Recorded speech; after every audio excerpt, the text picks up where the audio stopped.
bien salut tout le monde, bienvenue sur cette vidéo, bienvenue sur cette chaîne dédiée au SEO et à la rédaction web. On se retrouve pour ma toute première vidéo. Alors pour les petites présentations, moi je m'appelle Louis Descamps, je suis expert SEO donc chez l'annonceur depuis maintenant 3 ans. Et en parallèle, voilà, je propose des services de rédaction web et de consulting SEO en freelance. Et je me suis dit que voilà, YouTube, on est un peu dans l'ère YouTube depuis quelques années. J'ai toujours pas de sortie de vidéos, ça ne va pas, j'ai besoin de partager mes connaissances à l'audience. Donc voilà, je me suis dit on va se lancer.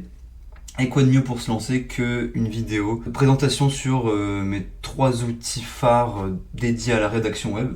Je me suis dit que ça peut être pas trop mal, surtout au vu de la diversité d'outils qu'on peut retrouver aujourd'hui sur le marché. Je me suis dit que c'était plutôt cool de vous présenter ce que moi j'utilise au quotidien, que ce soit chez l'annonceur ou aussi pour mes clients en tant que freelance. Et on commence du coup avec le premier outil, peut-être que vous le connaissez. C'est pas le plus connu des 3, mais il est véritablement très utile. Alors du coup, comment l'utiliser cet outil en fait? Bon, par exemple, là je tape un mot-clé on ne peut plus banal, donc ici plombier Lille. Je vais prendre le premier lien qui me vient. Vous utilisez l'outil en entrant l'URL, et en fait, l'outil va vous attribuer un score allant de 0 à 100, 0 mauvais, 100 super. Ça permet en fait de voir comment un moteur de recherche comme Google comprend votre texte. Donc il y a 3 couleurs qui sont associées. Il me semble quand on est en dessous de 50% c'est rouge, de 50 à 75 c'est orange, et au-dessus de 75 on est sur du vert. Ici on est à 79%, donc on est sur du vert. Et en fait du coup, ce qu'il faut regarder c'est ici les 3 mots qui ressortent de la page et qui sont compris par le crawler, donc c'est dépannage plomberie, travaux de plomberie et artisan plombier. Ça veut dire que sur une page où on parle de plombier, de plomberie à Lille, on est plutôt cohérent. C'est pas comme s'il nous avait sorti une recette de pizza, tu vois, là ça aurait pas été top. Et ce qui est sympa aussi avec cet outil, c'est que du coup il y a une sorte d'extension qu'on peut installer, et du coup ça vous donne exactement le même résultat. Et ce qui est bien avec cet outil, en fait, c'est que ça vous donne, alors si vous avez surtout une note plutôt basse, ça vous donne les mots à ajouter dans vos textes pour faire comprendre à Google le message que vous souhaitez faire passer. Par exemple, là, si on veut dépasser les 80%, on peut ajouter canalisation, artisan, robinet, évier, expérimenté, expert, RGE, etc. Donc cet outil est vraiment sympa, il est assez simple d'utilisation, il n'y a pas forcément besoin d'être expert pour pouvoir l'utiliser, moi je trouve qu'il est très sympa. Alors c'est un outil qui est payant, vous pouvez avoir une version gratuite où vous avez quelques essais sur, je crois, entre 5 et 10 URL, après l'outil devient payant. Mais c'est pas trop cher dans mes souvenirs, donc c'est un outil que j'utilise quand même régulièrement. Après, c'est pas l'outil qui va me permettre de rédiger en tant que tel, c'est surtout quelque chose que je vais utiliser après coup, une fois que mon texte est en ligne, pour vérifier que tout est ok et que le moteur de recherche, en tout cas le crawler utilisé par 1.fr comprend mon texte. Second outil qui est bien connu de la sphère des SEO, c'est Your Text Guru, qui a été créé, conçu par les frères Perronnet. Et en fait, du coup, cet outil, aujourd'hui, il a beaucoup évolué. Maintenant, il propose énormément de fonctionnalités. Au début, c'était surtout un outil d'aide à la rédaction de contenu. Alors moi, aujourd'hui, je l'utilise d'ailleurs que pour ça. Alors c'est mon cas personnel, après je pense que dans mes collègues il y en a plein qui l'utilisent aussi pour d'autres fonctionnalités, tout ce qui est notamment l'évaluation des liens, des backlinks, aussi analyser le PageRank. Mais bon là on commence à sortir un peu du cadre de cette vidéo. Alors moi pour le coup cet outil je l'utilise pour cette fonction bien précise. Alors en fait vous pouvez entrer n'importe quel mot-clé, le mot-clé sur lequel vous voulez vous positionnez. Généralement c'est un mot-clé qui sort pas du chapeau, hein. C'est un mot-clé qu'on trouve dans certains outils comme c'est SEMrush, où par exemple vous tapez votre mot-clé et vous voyez le nombre de volumes associés. Alors c'était pas prévu, mais bon, je vais vous montrer comment ça se passe. Moi ce que je fais particulièrement de mon côté, donc c'est que je prends le mot-clé, donc par exemple ici comment faire une tarte aux pommes, et en fait du coup je le rentre dans mon outil qui s'appelle SEMrush, et donc en fait voilà, je le fais en mode recherché, je regarde ce que me donne l'outil, et je vois qu'ici on a une intention de recherche qui est informative, donc les gens cherchent à obtenir des informations sur ce sujet. On a un volume de recherche mensuel qui est de 1000, donc 1000 personnes tapent ce mot-clé tous les mois. Et on a un KD, donc le Keyword Difficulty, la difficulté de positionnement, qui est de 43. Alors on voit bien qu'avec l'indicateur orange, c'est pas un mot-clé qui est très facile d'accès, surtout quand on est un site naissant. Donc moi c'est pas forcément un mot-clé que je recommanderais pour des petits sites avec très peu d'autorité de domaine. Mais bon là on va faire abstraction de ça. On va quand même partir sur ce mot et se dire qu'on est un site à taille moyenne. Voilà, donc on va quand même faire ça. Donc je me dis que je rentre ce mot-clé, c'est ce que j'ai fait ici. On retrouve ce mot-clé. Et en fait, vous allez avoir une sorte de graphique qui est bien fait. Vous avez un graphique ici où en fait, vous avez tous les mots, tout l'univers sémantique autour du mot-clé à ajouter. Ça, c'est vraiment incroyable. Donc, vous avez tarte, pâte, recette, cuisson, détail, préparation, normande, lait, etc. Et à la différence de 1.fr, dans son utilisation gratuite en tout cas, Your Text Guru, alors là on parle aussi de la version payante, Your Text Guru en fait ça va vous donner la fréquence des mots à ajouter dans votre texte. Je vous montre. Si par exemple ici je tape pomme et que je fais analyser, on voit que la courbe monte. Si maintenant je dis que hop, pomme, alors là je fais un peu le gros bourrin, c'est fait exprès. C'est bien sûr à ne pas reproduire chez vous, ni sur votre site. Mais par exemple là si je mets pomme, je ne sais pas trop combien de fois. Là, hop, on va voir que l'outil m'attribue une note, le SEO, donc c'est la note SEO du contenu, et le DSEO qui est le danger SEO. Et idéalement il faut que vos notes correspondent à l'intervalle donné. Donc ici on a 1. Tant que mon danger SEO est compris entre 0 et 22, c'est plutôt bon. Ici, tant qu'on n'est pas dans les 72-80, on peut y aller sur les mots-clés. Donc là, par exemple, on voit que pour le mot-clé pomme, ça commence un peu à être danger. Si je vois que je bourrine encore plus et je me dis qu'il n'y a pas assez de pommes, là, je commence vraiment à être à ras des pâquerettes, même carrément limite, quoi. Je suis dans le rouge. Donc là, c'est une question de dosage. Donc en fait, l'outil va vous permettre d'avoir une analyse assez détaillée de l'univers sémantique. Donc ça, c'est surtout la partie de gauche. Et à droite, vous allez avoir du coup toute cette partie informationnelle où en fait, on va vous donner exactement ce que Google attend en termes d'intention de recherche. Donc ici qu'on voit, c'est de l'informationnel. C'est ce qu'on avait vu sur mon outil SEMrush. Et on va vous lister tout ce que les lecteurs attendent, et aussi Google. Donc en fait, on voit qu'ici on attend une recette détaillée et facile à suivre. On voit qu'ici on attend aussi des conseils pratiques et des astuces, tous les ingrédients nécessaires et les étapes de préparation, les conseils pour la cuisson, des variantes pour la recette. Ça peut aussi être possible.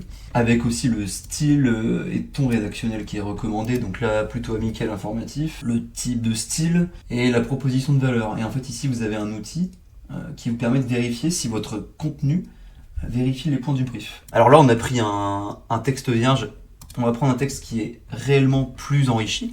Alors moi, c'est ce que j'ai fait pour un mot-clé tarif rédacteur web. Et en fait, on voit qu'ici, j'ai essayé plus ou moins de respecter ce que m'a indiqué l'outil. Et on est plutôt dans le vert, dans le orange. Moi, ce que j'évite, c'est d'aller dans le rouge parce qu'on commence vraiment à être dans la suroptimisation et c'est jamais très bon. Et on voit que mes deux voyants à droite sont au vert, donc c'est très bien. Et si on reprend notre encart contexte et objectif, on voit que la plupart de mes critères sont cochés vert. Il y a quelques sujets qui sont un peu moins abordés que d'autres. Mais globalement, le texte est plutôt bien optimisé. Je suis dans les clous. Et ce qui est bien, c'est qu'on peut voir aussi par rapport à la SERP du mot-clé. Donc là, ce sont mes concurrents sur le mot-clé. Et on peut voir surtout leur donner à eux, c'est-à-dire leur SEO, leur score de SEO. Le danger SEO, ça c'est leur score d'autorité, le nombre de mots-clés qu'ils ont dans le top 1 à 20, et le nombre de mots rédigés par chacun des concurrents. Donc on peut se dire que là, typiquement sur un mot-clé comme tarif rédacteur web, on devrait plutôt pencher sur des 2000 mots. Voilà, donc c'est plutôt moi ce que je recommanderais. Comme on voit que le top 1 et le top 2 sont sur 2000 mots, 2200 mots. Quatrième aussi, bon le troisième 3000, mais bon ça n'a pas empêché les autres d'être en top 3. Et donc voilà, on a une analyse sémantique qui est vraiment très riche, vraiment très poussée. Moi je me limite à cette utilisation de l'outil. Je sais que ce n'est pas lui donner tous ses crédits parce qu'il y a énormément d'autres fonctionnalités, mais voilà, moi c'est vraiment que pour ça que j'utilise et ça me suffit largement. Je sais qu'il y a aussi un système d'IA intégré à l'outil, mais moi justement, parlons d'IA et très bonne transition, j'utilise un troisième outil qui est SEMJ. SEMJ qui est vraiment excellent dans le sens où en fait, alors là c'est un budget un peu plus élevé, je vais pas vous le cacher. Déjà vous avez un générateur ici d'idées de contenu. Reprenons le mot-clé plombier, donc là je l'ai rentré. Peut-être que vous êtes plombier vous-même et en fait vous avez une question, c'est qu'est-ce que je peux écrire autour de la plomberie? Et bien là en fait l'outil fait ce travail pour vous, il va venir identifier tous les gens qui parlent de plomberie sur le web et va venir extraire de tous ces contenus un mot-clé. Donc là par exemple on a définition plombier, on voit qu'il y a un volume et un trafic estimé de 1200, ça pourrait faire l'objet d'une page dédiée. Si vous êtes implanté à Nantes, eh bien effectivement on voit qu'il y a 1400 de volume de trafic, ce qui est énorme aussi là-dessus. Ça peut être mais dans n'importe quelle ville, parce que des plombiers au final, on en a besoin partout. Ça peut être plombier à Lille, La Rochelle, Saint-Étienne, Nanterre, vraiment partout. Il y a d'autres mots-clés comme par exemple plombier alternance. Pourquoi pas créer une page où on explique comment devenir plombier en alternance, où on liste les formations qui permettent de devenir plombier en alternance, ça c'est possible aussi. Alors là on voit que c'est quand même énormément de mots-clés qui sont à l'échelle locale, Beauvais, Lille et tout, mais en faisant une recherche un peu plus approfondie, on va trouver comme ça des idées de contenu auxquelles vous n'aviez pas forcément pensé au début. Maintenant, si on s'attaque sur la rédaction pure et dure, pour vous montrer un peu comment l'outil s'utilise, j'ai repris mon mot-clé comment faire une tarte aux pommes, qui est ici. Et donc voilà, ça m'a ici demandé d'écrire une balise title. La balise title, en fait, c'est la balise que vous voyez s'afficher sur Google lorsque vous tapez un mot-clé. Donc ça vous donne la longueur optimale, parce que des fois quand c'est trop long, votre titre va être tronqué, c'est-à-dire qu'il va être effacé. Il y a une partie qui ne va pas s'afficher dans les résultats de recherche. On a aussi la possibilité d'ajouter une métadescription. Et en fait là où c'est fort, c'est que cet outil finalement, en fonction des recommandations qui sont à ma droite, va générer un plan de contenu ainsi que les paragraphes. En fait, ça va dépendre en fait de ce que vous lui demandez. Donc là par exemple, on voit qu'on va devoir rédiger environ 700 mots, car les top 3 ont rédigé 600, 200, 200. Donc là, l'outil nous dit, si tu fais 700, c'est bien. L'intention de recherche, donc là, ce sont les mots-clés qui doivent apparaître absolument dans les titres H2, H3. On voit qu'on a recette normande, cuisson, temps de cuisson, pâte brisée, simple, facile, clac, c'est ok. On a une bonne vision. On a éventuellement quelques questions qu'on peut rajouter. On a les termes associés, ainsi que leur fréquence. Ici, on voit que pomme doit apparaître 3 à 10 fois. On voit comment les concurrents l'ont intégré dans leur contenu. Tarte aux pommes, c'est pareil. Cuisson, c'est pareil. Et d'une fourchette, Granny Smith, voilà. Et lorsque votre site est connecté, vous avez la possibilité d'ajouter dans vos contenus donc des liens, que ce soit sortant, mais aussi entrant. On va pas s'attarder là-dessus. Là, on va juste rester sur de la pure rédaction. Par exemple, si oui, j'arrive sur cette page, je lui demande de me faire un plan. Voilà, moi, je n'y connais rien en tarte aux pommes, par exemple.